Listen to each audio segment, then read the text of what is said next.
آج الحمدللہ بڑا ہی اچھا فیصلہ ہوا ہے انصاف کے حوالے سے بھی، اور جو چیزیں ہم چاہتے تھے اللہ تعالیٰ کے فضل و کرم سے وہ بالکل آج مانی بھی گئی ہیں، اور وہ فیصلے میں بھی، اور خود چیف جسٹس صاحب نے کہا ہے کہ یہ بڑا اچھا اجتماعی فیصلہ ہوا ہے کہ اتنی دیر کا کرائسس چل رہا ہے کئی ماہ سے پنجاب کے اندر، وہ آج سیٹل ہوا ہے۔ اور سب کو ہی میں شکریہ بھی اور خراج تحسین بھی پیش کرتا ہوں کہ انہوں نے ایمیکیبلی بیٹھ کے سیٹل کیا ہے۔ اب طے چیزیں جو ہوئی ہیں نا، اس میں یہ ہے کوئی یہ پولیس اور وکٹمائزیشن کا عمل نہیں ہوگا، اور بالکل رولز کے مطابق چلا جائے گا، اور ہماری اس میں مشاورت بھی ہوگی، اور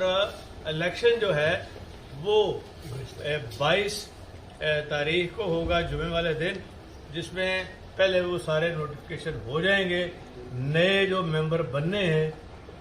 جو لوٹے تھے ان کی جگہ پہ جو بھی ممبر بنیں گے ان کا نوٹیفکیشن ہو جائے گا، اور ہاؤس مکمل ہو جائے گا،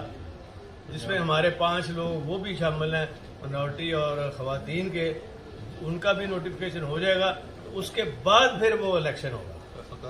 میں یہ سمجھتا ہوں وہ صرف اور صرف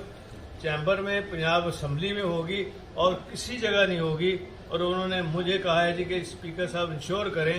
کوارڈینیٹر ریلیشن شپ اور سارا رولز کے مطابق ہوگا۔ میں نے کہا جی یہ حمزہ صاحب سے پوچھ لیں،